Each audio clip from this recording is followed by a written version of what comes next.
Okay, today, Mercedes G500 W463. This is in 2005, and I'm doing the front brake pads, which are supposed to be front brake pads and rotors, but check the box your stuff came in. I thought I'd ordered G500 front rotors. I ordered ML350 rear rotors. Brain fart on my part. Not a screw up from the parts I ordered, but it was whatever. So today I'm just doing the pads. The rotors aren't wobbling, but I was going to replace them since I was doing the pads. But there's no run out on the rotors. They're perfectly round and smooth. They've just got the tiniest little bit of lip on the edge. I'm just going to have to deal with that.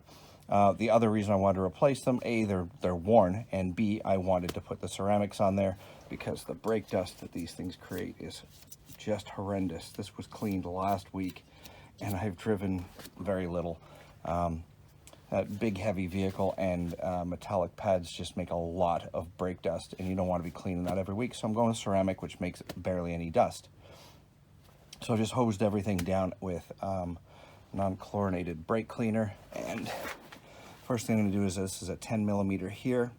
This holds the junction for the two brake pad wear sensors. I'm going to spray a bit of WD-40 in that little, there's a little bit of a bolt hole there. It's probably going to be rusty. Hopefully it doesn't snap off on me. Fingers crossed. But I'm taking, don't really have to take that off, but this pin here that goes across and holds the pad spring in place, in order to tap that back in, you can't really tap past this. You're going to hit it. You can get something behind there and like a drift and hold it on the pin, but it's just much easier if you take that off. You know what? I'm going to do it without it. Screw it. I'm going to do it without taking it off. It doesn't really need to be taken off. First thing we have to do is get that pin off. And I'm going to put a tiny bit of WD-40 on the front and rear where the pin goes through. It slides through a hole. It's drifted out from the front. You'll use like a 3 or 4 millimeter pin drift from the front and tap it out. They can get sticky, so a little bit of WD-40 will help. So I'm just going to put this down and we'll start tapping.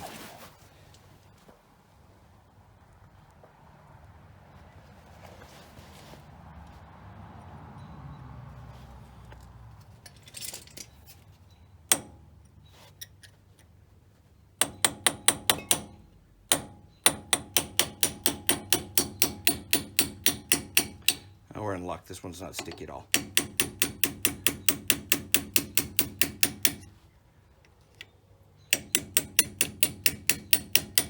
My drift gets a little larger as it moves down, so I don't want to get it stuck in the hole.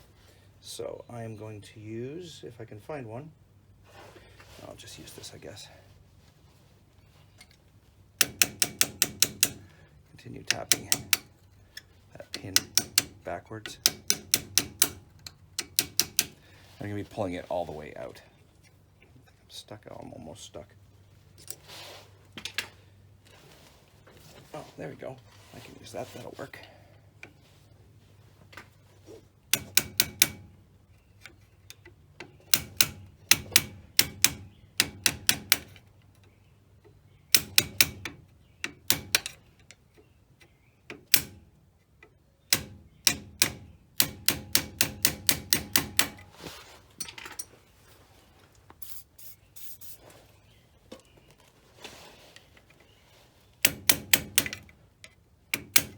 Pins get covered in all kinds of road junk, so getting it back through the hole gets a little hard. Ew, look at that. That's where fire comes from.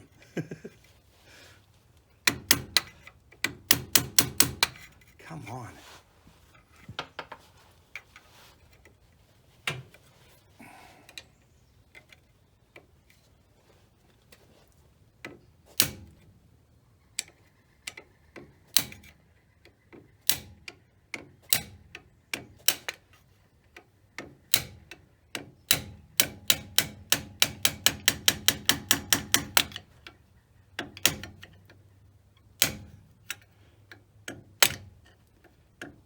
It's like a survival show. I'm making my own flint.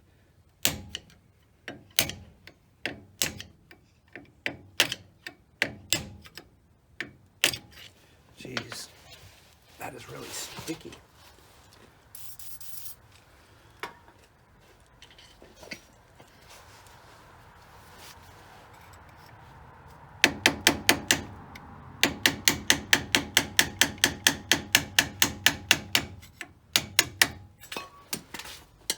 Okay, now we're going to take a pair of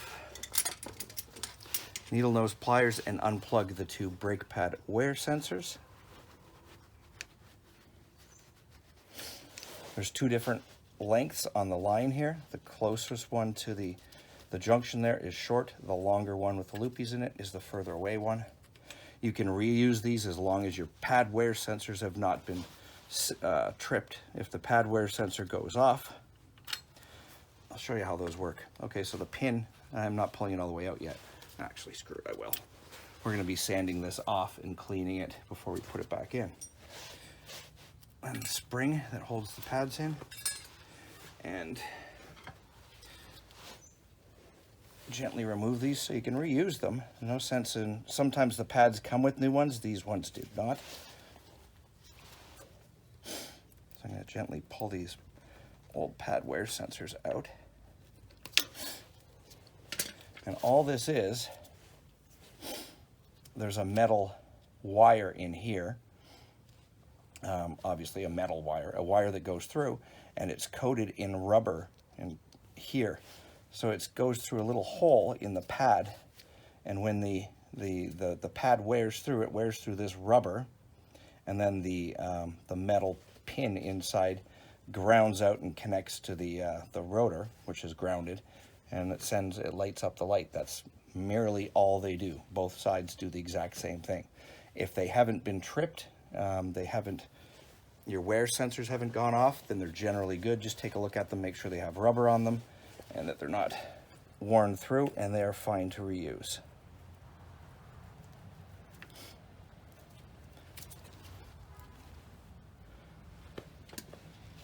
There we go, we got the short one and the long one.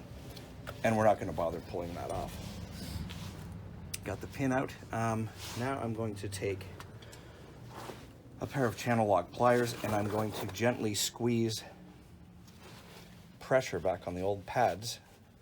This is a 4-piston caliper, 1, 2, 3, 4 pistons. So instead of most brakes have a single piston on the inside that pushes in and the caliper floats. This is a 4-piston caliper, so it's a little different and a little more difficult to get everything to go in at once. I'm just going to loosen these, retracting the pistons back in. Oops. And we'll see how bad these are pretty bad. I'm actually embarrassed. I didn't realize they were this bad. Last time I checked them, they weren't quite this bad. But hey, crap happens, right? Look at that. Ugh, not much left. Let's show it. Yeah. These are chamfered pads. These ceramic ones are chamfered, so they're not going to make as much noise as the stock ones did. These are the stock Mercedes Urid pads. They do make a hell of a lot of dust. And with a 4-piston setup, when you squeeze this one in, this one tends to push out. So it's kind of a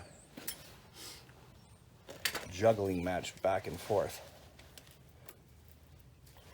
You see that one come out when those ones went in. This pad is not as bad, but it's not great. Okay. Those are now what we're going to do is check and see if there's any leaks on any of the boots. I don't see any leaking, and I want to take some brake parts cleaner. I'm going to clean off the seat. I hope you can see that. Can I zoom that in the tiniest bit more? No, I can't. I think it's already zoomed. The seat where the pads are going to sit. So they're going to sit on there, and they're going to sit on there. And we want the pads to be able to move freely on there. We don't want them to get stuck on anything.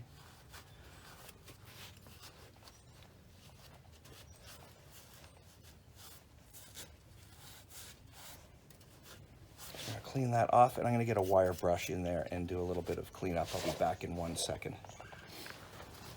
Okay, so now what we have to do, we're almost done, by the way. What we have to do is retract the pistons.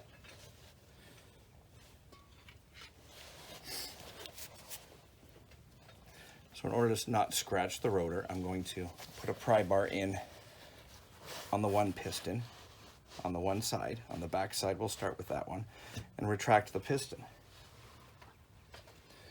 Now I'm going to take the pliers, and I'm going to, while I'm holding the one in, pull the other one in. Now that's fine, that's going to push the other ones out, and that doesn't really matter for now. We just want it in the proper spot so that we can put our back pad in. And in order to keep this pad from ever getting stuck, putting a little bit of copper grease, more grease than copper, on the edges. Not a ton. It's not mayonnaise on a sandwich. And it goes in the back, and the grease is gonna ride on the top and bottom. And now we're done with that one. Now on the outer side, we're gonna do the exact same thing. Again, this is wrapped in cloth so it doesn't put a dent in the rotor surface or mar the rotor surface. I may not have enough room if I do that. I have to have enough room to get my pliers in there.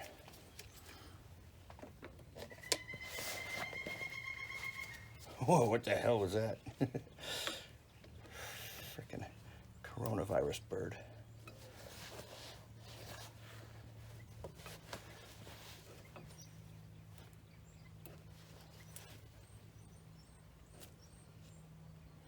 These should retract very easily. They shouldn't be hard to push back in.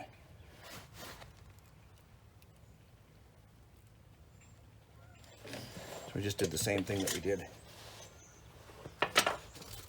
with the inner two pistons.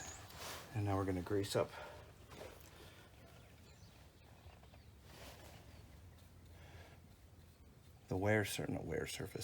the contact surface of these two pads. Slide this one in. Oh, did I not? No, I didn't push them in far enough. Hold on 1 second.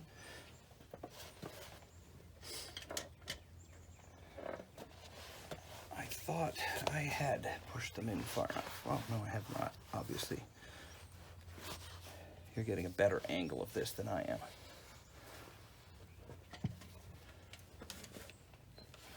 I'm trying to stay out of the camera's way, and by doing that, I can't really see sometimes. Ugh. Hold that up with my knee.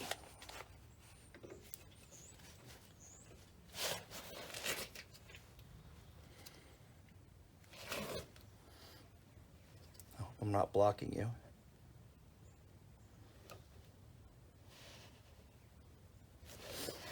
Okay. Now we'll slip our pad back in.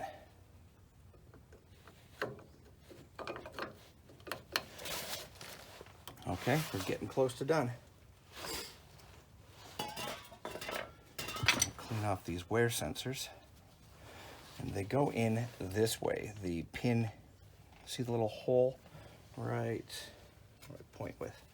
I'll point with this pin, a little hole right there. They pop in, and sometimes newer pads or aftermarket pads don't fit these wear sensors properly. They don't perfectly snap in.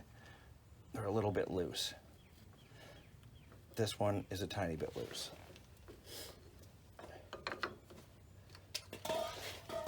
So I'm going to use a tiny bit of Right Stuff silicone caulking.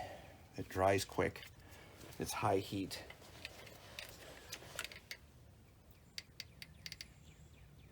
And anybody wants to say this is going to hurt anything, it is not. I just want it to stay in there until it's dry. And again, remember the long one is the outer one. Don't plug them in yet. Now, if I didn't lose the other one, this would be good. I'd almost be done. How far could it possibly have gone? Oh,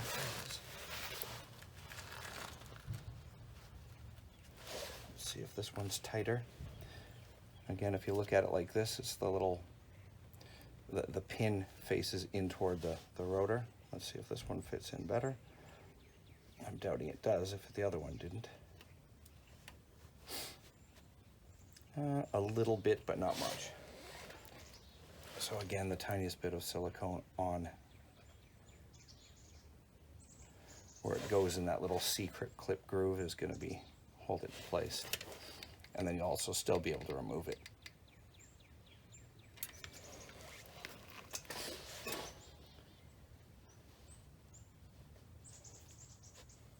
Oops.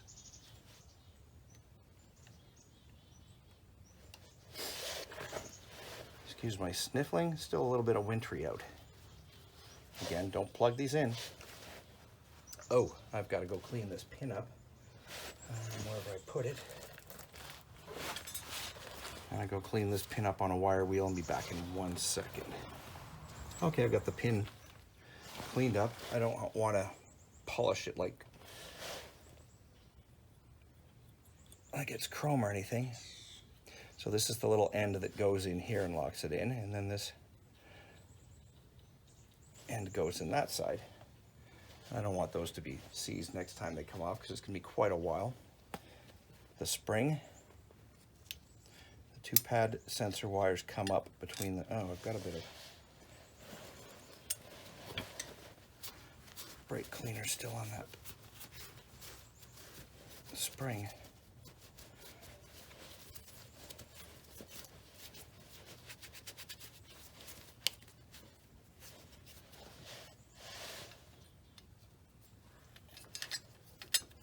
Okay, and you see there's a little hump here. That's to retain, keep these from popping out. So now we take our pin and insert it from the back side.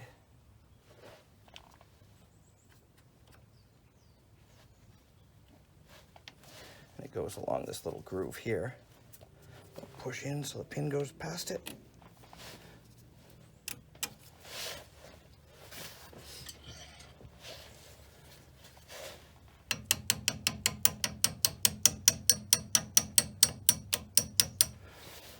And that's what I mean, that trying to tap past that. But we're just going to use the drift, except it's probably going to slip off there a million times.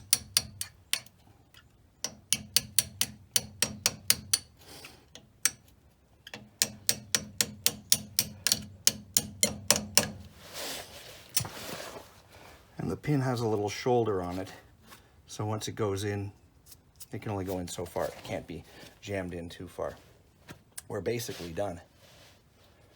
Oh, let's put some dielectric grease on those so no water gets in.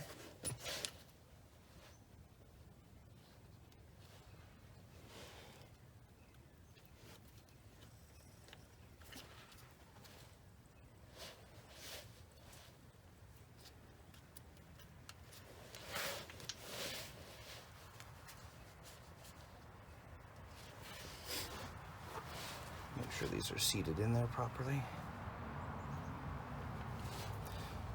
Make sure this little coil is not going to contact with the rotor. And we're done. That's it. No torque specs, no nothing. Fairly easy job. And I'm just going to spray the surface with some brake cleaner to make sure nothing, no greasy fingerprints are on anything. And thank you very much for watching. Like, subscribe, comment.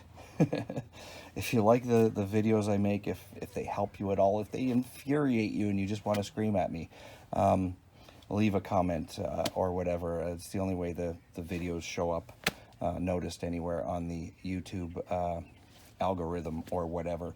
And I've never really said this before, but please, if you like it, subscribe, comment. Thanks for watching.